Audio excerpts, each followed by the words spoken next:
साथीहरु त भोलि बस उमेश शरणमा फ्रेन्ड्स मोरिया सोफी हिँड्छ हैन तपाईको चाहिँ नाम के चाहिँ राख्देल म राख्दल म त ए ओके ओके खानदानमा राख्दल 2056 टेबल्स बम बोलेको मोबाइलले मैले गिराना पर्छ मैले बनाएको छैन बाहिरमा नै हिन्दी पनि बोल्न आउँछ तपाईलाई दुनियाको मोबाइल गिराना पर्छ इन्डिया बसेपछि बोल्छ अनि ए इन्डिया बस्यो अरे अनि उसले इन्डियाबाट बुढी लिएर आथ्यो सबैजना बाहिरमा चाहिँ हैन मेरो नाम अनि इन्डियाबाट बुढी लिएर बुढीले छोडे बस्यो यस्तो भन्नु ए रामशरण नाम चाहिँ अच्छा छ नाम 3 नाम हुन्छ हैन रामशरण मलाई भाइ भन्नुहुन्छ मैले सुनाकी दिदी सबको भान्जा भनेर भने नि माइजु हजुर चिची पाउ खानुहुन्छ मैले नि खान्छु जरा खाली चिज हैन लुगा किन खोल्नु भएको हजुर लुगा मलाई पसिना जम्दैन पसिनाले म हजुर नमस्कार फोटो लिने रे नमस्ते हजुर अनि यहाँ चाहिँ अब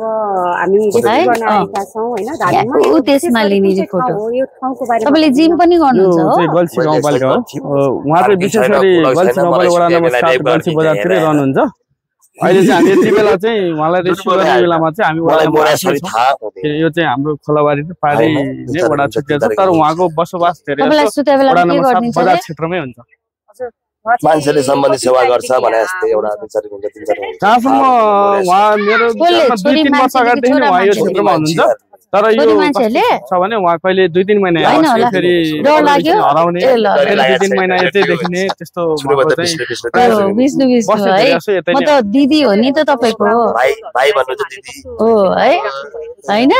खाडो गरेको दिन न दाइ यस्तो उहाँले आफ्नो तालमा बस्नुहुन्छ रोटी खाइसकेपछि रातभरि हल्ला गरेर हामीलाई चाहिँ सुत्न नदिने अनि उहाँको चाहिँ अब हामीले उहाँलाई पनि आफ्नो घरमा राख्ने सम्भावना छैन उहाँ चाहिँ खालि यस्तै चौतारामा बस्ने प्रतीक्षालयको मुनि यस्तो गरेर उहाँलाई चाहिँ समस्या छ अनि थाहा भएर हामीले हजुरहरूलाई सम्पर्क गरेको हजुरहरुको आवाज थाहा छैन उहाँले खासै त्यस्तो खानु हुँदैन नि फोटो खिच्दा गर्नु भएको छैन उहाँले तर उहाँको बोली चाली हाउभाउ ढङ्गले गर्दा चाहिँ उहाँ मेन्टालिटी किनकि अब कहिले लुइ लगाइराख्ने हुँदैनन् होइन त्यस्तो समस्या छ हो कसरी हुने यसरी बढी रहेछ नि त तपाईको है भाइ हो नि भाइ छोरा सम्झिन्छु नि तपाईलाई त म कहाँ अरु सम्झिन्छु त एकदम अब बजारमा त कम्ती हामीलाई सस्तो हुन्छ नि त मलाई लैसकेपछि त बजार क्षेत्र त माइजु भन्ने मलाई हल्ला हुँदैन हल्ला हुँदैन मान्छे नमस्ते गर्नु बस्न पाउँछ मलाई बाबा भन्नुहुन्छ हजुर मर्नु भइसक्यो आश्रम धन्यवाद अनि हो नि वर्षा गिराउँछ हजुर खाना हुन्छ हैन हजुर मलाई एक दिवस भाजी मार्केट जाने भाजी मलाई खुसी पाउँछ एक किन हामीलाई थाहा छैन तर हामीले सोध्दाखेरि कहिले के ठाउँ एउटा दिन न त खानु त्यही भएर उहाँलाई हामीले कतिवटा यहाँको भनेर हामीले हो र मलाई दिन लाग्दैन किन्दिन्छु म तपाईलाई नि तपाईलाई म किन्दिन्छु है हजुरलाई पनि धेरै धेरै धन्यवाद अब उहाँलाई पनि दिन्न हजुरले नै हाम्रो सेवा गर्नुहुन्छ एउटा दिन उहाँलाई हजुरलाई चाहिँ झन् धेरै धेरै धन्यवाद दिदा सिधा हुनु पर्यो कि उहाँको धन्यवाद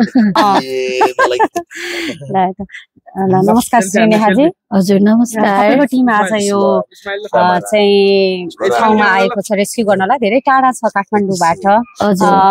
के कसरी थाहा पाउनु भयो र यहाँ आइपुग्नु भयो दाइलाई लिनलाई सर्वप्रथम त रमिला पोखरेल हैन अब तपाईबाट नै थाहा भयो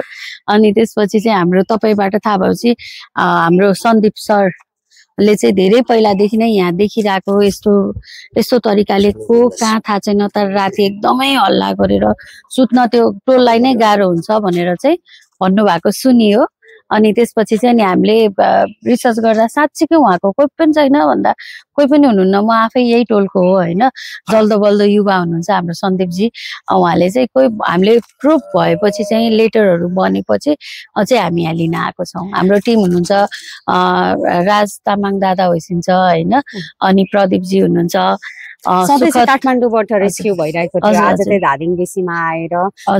रेस्क्यु गर्नु भएको छ धेरै टाढा आउनु भएको छ यो हाम्रो 5औं रेस्क्यु हो धादिङको हामीले धेरै गरेका छौं हैन 5औं हो अब उहाँलाई पनि हामीले अब नयाँ जीवन दिन खोजेका छौं सबैले प्रार्थना गरिदिनु होला राम्रो होस् उहाँलाई पनि हामीले अरु छोरा जस्तो राम्रो बनाउन सकौं है यत्रो टाइम देखि कुरा गरिराख्नु भएको छ उहाँको के खुलेको छ कि छैन होला छैन हामीले धेरै बेर हामी सँगै बस्यौं अलिकति ट्याक्क पोइन्टको कुराहरु हैन कि के डिफेक्टिभ कुराहरु चाहिँ गर्नुहुन्छ अलिकति प्रब्लमै छ उहाँलाई उहाँ चाहिँ कस्तो प्रकृतिको अब धेरै रेस्क्यु गरिसक्नु भएको छ हैन धेरै किसिमका रेस्क्यु एग्रेसिभ देखि लिएर नम सबै किसिमको गरिसक्नु भएको छ उहाँलाई रेस्क्यु गर्नलाई चाहिँ कतिको गाह्रो पर्ला जस्तो लागिरहेछ अहिलेसम्म त लागेको छैन कहिलेकाहीँ गाडीमा चढेपछि गाह्रो हुन्छ हैन कहिलेकाहीँ त्यहाँ पुगेपछि गाह्रो हुन्छ कहिलेकाहीँ एकदम शान्त हुँदो रहेछ भनेको बिरामी त्यहाँ गएपछि कुटपिट गर्न थाल्नुहुन्छ अहिलेसम्म अब भन्नै सकिन्न कि अब उहाँलाई हामीले अब्जर्भ गर्छौं 24 आवर अनि त्यसपछि चाहिँ उहाँलाई ठ्याक्कै के भएको भन्ने चाहिँ थाहा हुन्छ हजुर उहाँ चाहिँ अब मेन्टली चाहिँ हुनुहुन्छ थोरै नसाको कारणले पनि उहाँलाई डिफेक्ट भएको हुन सक्छ हैन ओभर टकिङ चाहिँ हुनुहुन्छ उहाँ अब बाटोमा त जे पनि भेटेर खाइराखिन्छ है बोल्नु ब्यागले गर्दाखेरि मैले बोल्नु पर्छ अब मैले हजुरलाई सेवा दियो भने हजुर उहाँ चाहिँ अब दुर्व्यसनीमा पनि पर्नु भएको जस्तो छ के उहाँले दुर्व्यसनीमा नै पर्नु भएको जस्तो छ हैन उहाँ चोट र अब त्यहाँ रक्सीको बोतलहरु पनि देखियो के उहाँ दुर्व्यसनीमा नै पर्नु भएको मेन्टली सँगसँगै प्राय जस्तो हामीले बाटोमा बस्नु भएको बिरामीहरुलाई चाहिँ मैले अल्कोहलिक युज गरेर चुरोट सुर्ती युज गरेर चाहिँ भेटिन्छ नै त्यो चाहिँ सामान्य रूपमै भेटिन्छ हजुर हजुर अनि के कस्तो छ यहाँको बासिन्दाहरुले चाहिँ तपाईलाई कतिको कोअर्डिनेट गरिराख्नु भएको छ सबैभन्दा पहिला चाहिँ थ्यांक यू भन्छु सन्दीप जीलाई हैन सन्दीप जीले सबै कुरा मिलाउनु भएको छ त्यही पनि आजको खाजा पनि गर्नु भएको छ त्यसको लागि चाहिँ थ्यांक यू है पहिलो चोटी हामीलाई अलि अप्ठ्यारो पनि भइरहेको थियो हैन हाम्रै ठाउँमा आएर किन भने खाजा पनि प्रोभाइड गराइदिनु भयो हाम्रो टिमलाई नै थ्यांक यू सो मच र पहिलो चोटी सन्दीप जी जस्तो युवा हुनुभयो देशमा भने चाहिँ यसो सहज तरिकाले हैन हामीले चाहिँ रेस्क्यु गर्न पाउँछौं नभयो भने रेस्क्यु गर्दा एउटा लेटरको झन्झट अर्को हैन चारैतिर गाह्रो भइरहेको हुन्छ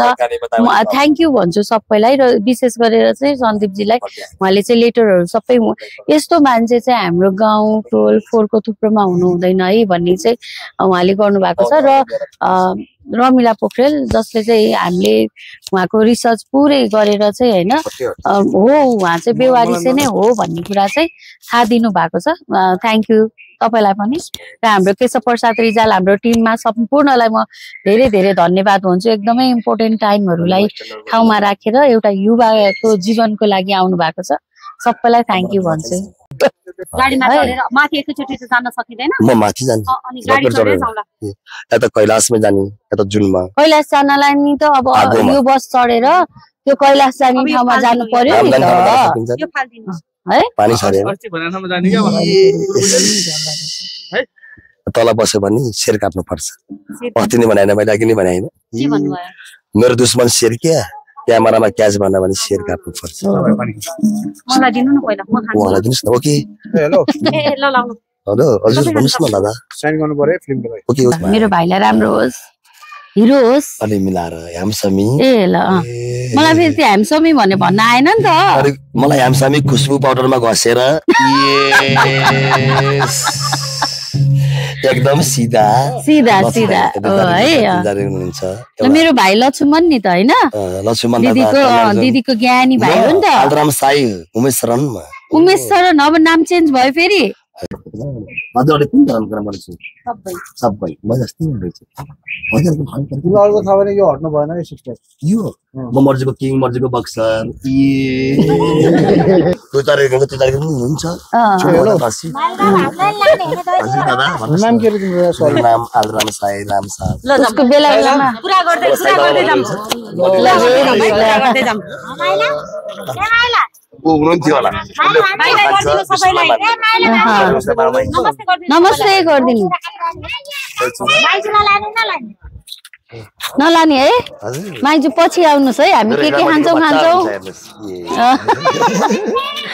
हैन हामी त दही खान्छौँ चिउरा खान्छौँ माइजूलाई खुवाउने कि नखुवाउने हँसै है हे होइन हिरामतीको हुन्छ हो नि हिरामतीको हाँसो हो नि ल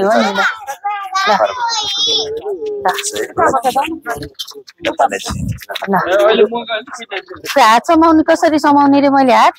यसरी होइन यसरी यसरी समाउनु पर्यो है भाइको हात हो नि परेन परेन ल है त यहाँ सुतेर गए पनि हुन्छ आनन्दले है त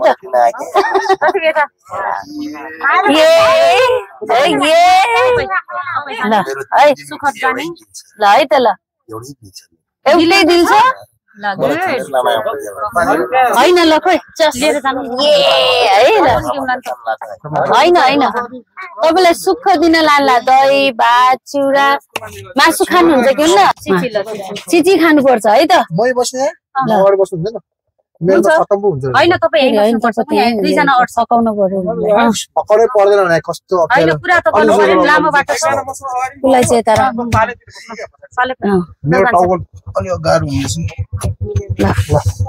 छोरा पनि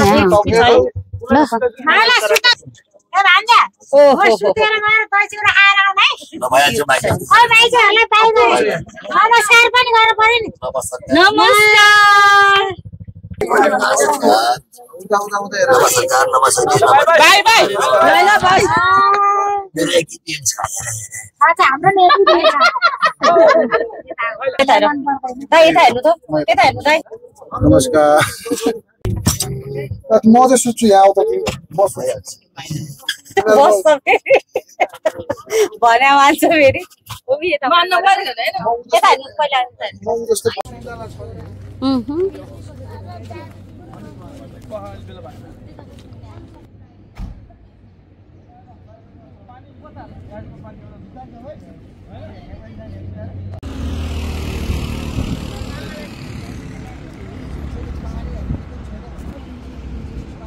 यता चाहिँ भन्नु पर्यो